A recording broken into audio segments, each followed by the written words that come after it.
आणि नमस्कार, मी प्रेरणा मोहिते आणि तुम्ही पाहताय तारा न्यूज। आज आपल्या स्टुडिओमध्ये आले आहेत आम आदमी पार्टीचे प्रभाग क्रमांक 3 चे अधिकृत उमेदवार उत्तम पाटील। नमस्कार सर। मी तारा न्यूजच्या स्टुडिओमध्ये आपलं स्वागत करते। आपण थेट प्रश्नाकडेच वळूया। निवडणुका म्हटलं की शक्ती प्रदर्शन करत उमेदवारीचा अर्ज भरला जातो, पण तुम्ही सायकलवरून जाऊन उमेदवारीचा फॉर्म भरला, असं का? ह्याच्या मागं एकच कारण आहे, जग सगळं शाश्वत विकासाकडे निघालंय, त्याला म्हणतात सस्टेनेबल डेव्हलपमेंट। युरोप असेल, अमेरिका असेल, हे सगळे प्रगत देश जी आहेत तिथं, किंवा जपान असेल, तिथं पब्लिक ट्रान्सपोर्ट किंवा जे अशा गोष्टी की जिथं पोल्युशन होत नाही अशा गोष्टींना प्राधान्य दिलं जातं। आणि मग एक मला संदेशही द्यायचा होता की कोल्हापूर शहरामध्ये आत्ता जी पब्लिक ट्रान्सपोर्टची सिस्टीम आहे ती पूर्णपणे कोलॅप्स्ड आहे। आज फक्त आपल्याकडे 60 KMT जागेवर आहेत, तेही व्यवस्थित चालत नाही आहेत। तर मग भविष्यात जर कोल्हापूरला चांगल्या पद्धतीने विकसित व्हायचं असेल तर पब्लिक ट्रान्सपोर्टकडे घेऊन जायला लागेल। सायकलिंगसाठी किंवा सायकलिस्टसाठी, पेडेस्ट्रियनसाठी, म्हणजे चालणाऱ्या लोकांसाठी डिझाईन्ड असणारं शहर हे ॲक्च्युली याच्यातून माझ्या फॉर्म भरण्याच्या प्रक्रियेतून ॲक्च्युली मला दाखवायचं होतं आणि म्हणून तुम्ही एक प्रयत्न केलेला आहे। तुम्ही प्रभाग क्रमांक 3 मधून उभे आहात, दिग्गजांचा तो प्रभाग मानला जातो। अशा ठिकाणी दबाव न झुंकारता तुम्ही निर्णय घ्याल, हा विश्वास मतदारांना कसा द्याल? खरं तर प्रभाग क्रमांक 3ची रचना जर बघितली तुम्ही तर त्याच्यामध्ये मिश्र रचना आहे। अगदी उच्च शिक्षित मोठे मोठे इंडस्ट्रियलिस्ट, इंजिनियर्स, आर्किटेक्ट्स हे सुद्धा आहेत आणि काही कष्टकरी समाजसुद्धा मोठ्या प्रमाणात त्या ठिकाणी आहे।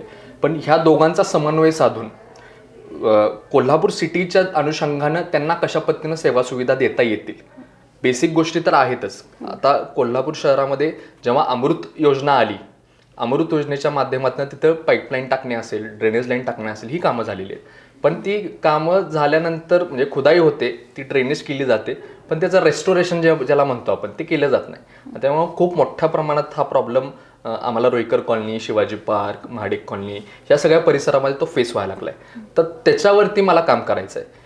मी माझ्या मॅनिफेस्टोमध्ये सांगतोय, मी सगळ्यांना गॅरंटी देतोय की मी निवडून आल्यानंतर 1 महिन्याच्या आत ही जी अमृत पाईपलाईन खोदून ठेवून काम केलेलं आहे त्याचं डांबरीकरण मी दर्जेदार पद्धतीनं पहिल्या 1 महिन्यात करून घेणार, ही माझी फर्स्ट गॅरंटी आहे। अच्छा, तुम्ही आता जसं म्हटलं की तिथे इंजिनियर आणि उच्चभू प्रभाग असा मानला जातो तो, आणि तिथे समस्याच नाहीत असं म्हणतात। आता तुम्ही काही प्रमाणात सांगितला, पण हा तुम्ही विषय खोटा कसा ठरवाल की तिथे समस्याच नाही आहेत? कारण तुम्ही आता फक्त एकाच समस्येबद्दल बोललात। खरं तर प्रभाग क्रमांक 3 मध्ये तुम्ही जर जाऊन सर्वे केलात किंवा कुणाही समोर जाऊन बूम धरलात तर ते सांगतील तुम्हाला समस्यांची यादी। जेव्हा आपण शिवाजी पार्कमधनं बाहेर पडतो आणि त्या एलिक्झा पार्क कडून आपण त्या फ्लायओव्हरवर जातो, तिथं पूर्णपणे ट्रॅफिक कंजेशन होतं। ते जे ब्रिज डिझाईन केलेलं आहे एकतर मुळात ते चुकीचं आहे। आज कोल्हापूरचं जे ट्रॅफिकचं प्लॅनिंग आहे हे आपल्याला खूप चांगल्या पद्धतीने करायला लागेल, त्यासाठी चांगले फ्लायओव्हर्स डिझाईन करावे लागतील। आणि त्यातनंच हे जे बाहेरून पर्यटक आपल्याकडे येत आहेत, अंबाबाईच्या दर्शनाला येत आहेत, त्यांना केटर जर करायचं असेल तर हे जेवढ्या प्रायोरिटीवर करता येईल तेवढं करावं लागणार। आता ह्यात कसं आहे, तुम्हाला केंद्र सरकारकडे पण जावं लागेल, हे काय महापालिकेच्या आर्थिक क्षमतेचा विषय नाही आहे, ह्यासाठी राज्य शासन, केंद्र शासन जावं लागेल। आणि मी उमेदवार म्हणून एक गोष्ट दुसरी मी माझ्या सामाजिक माध्यमांच्या माध्यमातून मी सांगतोय की मी नगरसेवक झालो तर अगदी केंद्रामध्ये गडकरींपर्यंत जरी जावं लागलं तरी माझी जाण्याची तयारी आहे, कारण की तो प्रश्न सुटला पाहिजे। त्यामुळे ते काय ट्रॅफिकचं कंजेशन मला जाधववाडी चौकातला असेल, मार्केट यार्डमध्ये जो प्रश्न आहे, अगदी मार्केट यार्डमध्ये रात्रीच्या वेळेला ॲक्च्युली हे जे बसेस आपले ट्रक्स आहेत, कॅरियर्स आहेत, जे APMC मार्केटमध्ये येतात ते येणं अपेक्षित आहे, पण ते बऱ्याच वेळेला सकाळी सुद्धा यायला लागले आहेत। त्याचं नियमन झालं पाहिजे। त्यांच्यासाठी एक सेपरेट जर ॲक्सेस रोड आपण करू शकलो, हे थोडं महत्त्वाकांक्षी आहे, पण जर आपण सेपरेट ॲक्सेस रोड जर करू शकलो तर त्याचा त्रास त्यांनाही होणार नाही, ड्रायव्हर्सनाही होणार नाही। आणि तिथं APMCच्या जवळ जर आपण एक चांगल्या पद्धतीचा वेटिंग एरिया, त्याला पार्किंग बे पण म्हणतात, कॅरियरचं पार्किंग म्हणतात, ते जर करू शकलो तर चांगल्या पद्धतीने APMCचा पण तिथं फ्लो वाढेल आणि आपल्या इकडं चांगला उद्योगसुद्धा वाढेल। ह्याच्यासोबतच एक असा प्रश्न आहे की जो कदाचित एवढा आयरनीवर बाहेरून दिसत नाही, पण तो खूप महत्त्वाचा आहे। तो म्हणजे प्रभागात जो ठिकठिकाणी कचरा पडतो, अगदी शिवाजी पार्कमध्ये, रुईकर कॉलनीमध्ये, महाडिक कॉलनीमध्ये ठिकठिकाणी कचऱ्याचे ढीग तयार होतात। याचं कारण आहे की टिप्परचं जे नियोजन आहे ते पूर्णपणे विस्कटलेलं आहे. ते नियोजन व्यवस्थित करावं लागेल. दुसरी गोष्ट, आता आमच्या इथे बरेच बंगलोज आहेत, बरेच अपार्टमेंट्स आहेत, शेकडो बंगलेज आहेत. तर इथं जे आधीपासून जे मोठी मोठी झाडं आहेत त्यांची पाने, त्यांच्या फांद्या ह्या गळून पडतात आणि ते जे गार्डन वेस्ट आहे ते गार्डन वेस्ट उठावायची काहीच यंत्रणा नाही. तर ती यंत्रणा सक्षम करणं, त्यासाठी ट्रॅक्टर्स अवेलेबल करणं, त्यासाठी मॅनपॉवर अवेलेबल करणं, ती स्वच्छता डे टू डे बेसिसवरती कशी होईल किंवा रोटेशनल बेसिसवरती कशी होईल हे माझं बघणं काम असणार आहे. त्याच्यासोबतच आता हे उचलून कुठेतरी नेऊन डंप करणं, मग ते काय माहीत नाही आपल्याला त्याचा भविष्यात आपल्याला त्याचा उपयोग होईल का नाही, ते रिसायकल होईल का नाही किंवा त्याची प्रोडक्टिव्हिटी होईल का नाही परत ह्याच्यामध्ये माहीत नाही. तर माझ्या ह्या वॉर्ड 3साठी एक महत्त्वाकांक्षी स्वतःचा एक प्रकल्प मी प्रपोज करतोय. तो म्हणजे ह्या ड्राय वेस्टपासनं त्या वाळलेल्या पानांचं पल्वरायझेशन करून जर आपण कंपोस्ट किंवा मॅन्युअर करू शकलो, पल्वरायझेशन करून त्याच्यामध्ये काही विविध एन्झाईम्स असतात ते जर टाकून आपण चांगल्या पद्धतीनं करू शकलो तर महानगरपालिका स्वतःचा खताचं हे करू शकतो आणि ते परत शहरामध्ये काही ठिकाणी आपण विक्रीस ठेवू शकतो, त्यातनं उत्पन्न सुद्धा वाढू शकतं. तर अशा पद्धतीचा जो एक प्लॅन आहे त्याच्यामध्ये मी फक्त प्रॉब्लेम्सवरती प्रभागाच्या फोकस करत नाही, तर प्रॉब्लेम्स प्लस सोल्युशन्स आणि महानगरपालिकेची उत्पन्न वाढ ह्या सगळ्या गोष्टी मी त्याला इंटरकनेक्ट केलेल्या आहेत. बरं, मला सांगा की प्रभागात कमानीसारख्या सुशोभीकरणावरती मोठ्या प्रमाणात खर्च होतोय. मग तुम्ही निवडून आल्यानंतर दाखवण्यापेक्षा अशा मूलभूत कामांवरती कशा पद्धतीने निर्णय घ्याल? आता ह्याच्यामध्ये काय आहे, 2 गोष्टी आहेत. एक, मूलभूत कामांना प्रायोरिटी ही दिलीच पाहिजे. त्यासोबतच अगदी तावडे हॉटेलची जी कमान होती ती कोल्हापूरचा ज्याला म्हणतो आत्मा किंवा अस्मितेचा तो प्रश्न आहे. त्यामुळं चांगली हेरिटेज वास्तू म्हणजे कोल्हापूरच्या ऐतिहासिक पार्श्वभूमीला शोभेल अशी ती झालीच पाहिजे आणि ती क्वालिटीची झाली पाहिजे, हा माझा आग्रह असणार आहे. त्या समजा जर मी नगरसेवक झालो आणि त्या कॉन्ट्रॅक्टरनं जर म्हटलं साहेब तुमचं काय आहे काय, तर मी त्याला सांगेन बाबा ते काम क्वालिटी झालं पाहिजे, बाकीचं काही बोलायचं नाही, हा विषय इथं नाही.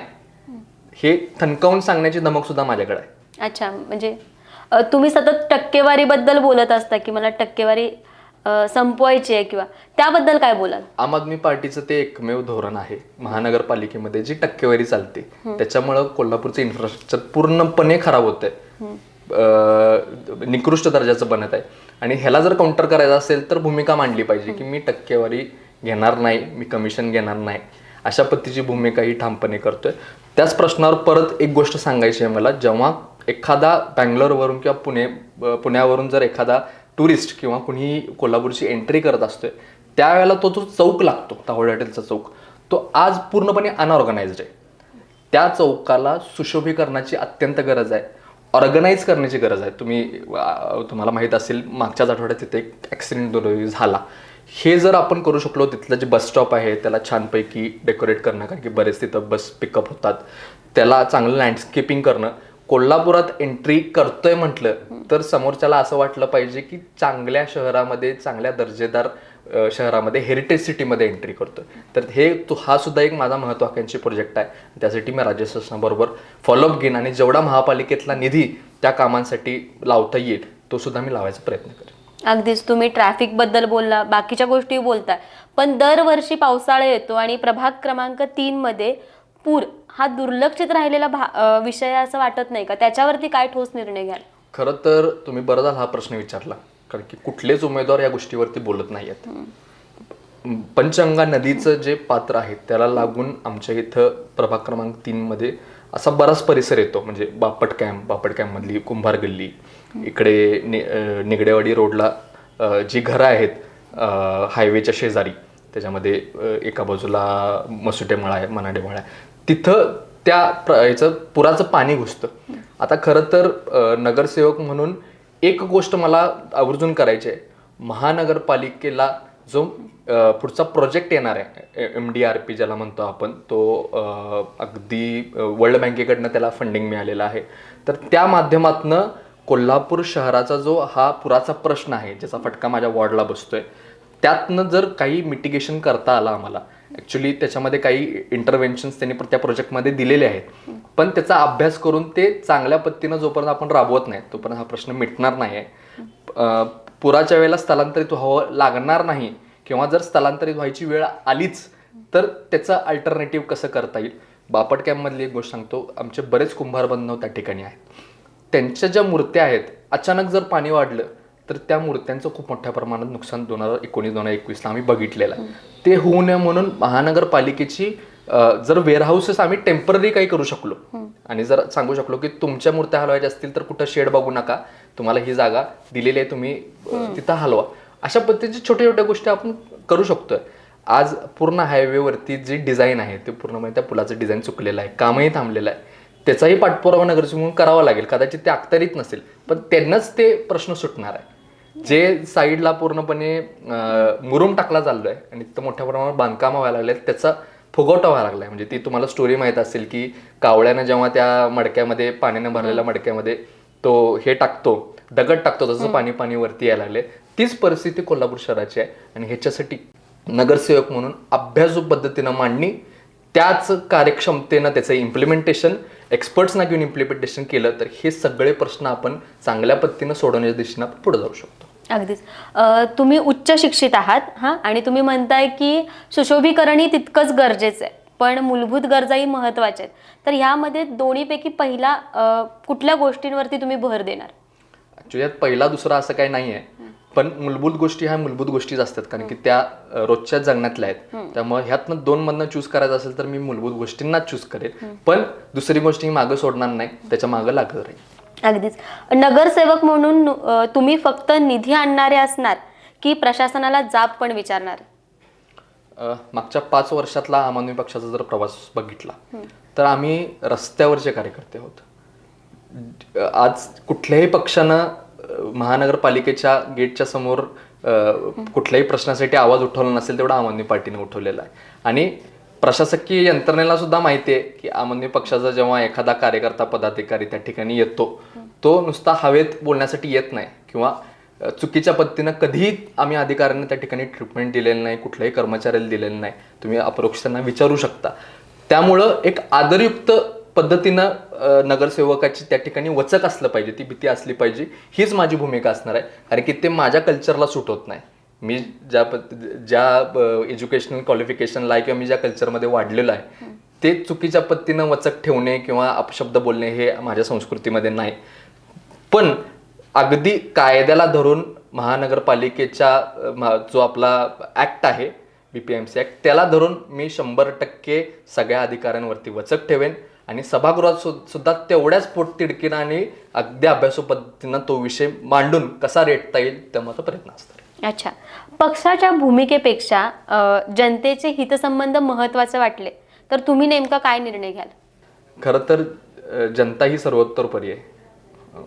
पक्षाचं बॅकिंग हे महत्त्वाचंच आहे, पण एखादी अशी वेळ आली तर मी जनतेसोबत संवाद साधेन आणि त्यांची भूमिका ऐकून त्यातून कशा पद्धतीनं मार्ग काढता येईल असा आलाच तर हे करेन. पण ही जनता हीच मालक आहे, जनता हीच या लोकशाहीचा कणा आहे आणि म्हणून जनता हीच सर्वतोपरी आहे. अच्छा. निवडून आल्यानंतर लोक म्हणतात की नगरसेवक तोंडच दाखवत नाही. मतदारांशी तुम्ही म्हणजे प्रश्न उत्तर समजून घेण्यासाठी किंवा त्यांच्याशी समन्वय साधण्यासाठी तुम्ही काय कार्यपद्धती वापराल? खरं तर हा माझा फोन आहे ना, हा फोन माझा 24 तास चालू असतो, कधीही स्विच ऑफ नसतो. अगदी कुणालाही विचारायचं माझ्या मित्रांपैकी काही अडचण असेल रात्री 2ला 3ला, त्याच प्रभागात एक घटना घडलेली मी तुम्हाला सांगतो. माझे मित्र तिथं झाडाखालचा जो वडा आहे तिथं एक मित्र माझे साताऱ्याचे आलेले, त्यांचं वराड होतं सगळं आणि नेमकी त्यांची गाडी स्टार्ट होत नव्हती. तर रात्री त्यांनी साधारण 12:30-1:45 मला फोन केला. मी झोपलेलो खरं तर. मग मला रिंग, सेकंड टाइम जेव्हा रिंग ऐकू आली तेव्हा मी उचलला आणि तो म्हटला असं असं झालंय. मी उठून गेलो, तिथनं मिस्त्री शोधून आणला मार्केटात, ते काम पूर्ण केलं आणि आज तोच मित्र मला काल त्यांनी देणगी म्हणून 2,500 रुपये पाठवले. तर ह्याच्या त्यामध्ये एक मी एश्युरिटी देतो की हा माझा फोन आहे. कुणीही मला फोन केला, समजा मी उचलला नाही तर मी त्याला माझं काम झाल्यानंतर मी कॉल रिटर्न बॅक करतो, ही माझी पॉलिसी आहे.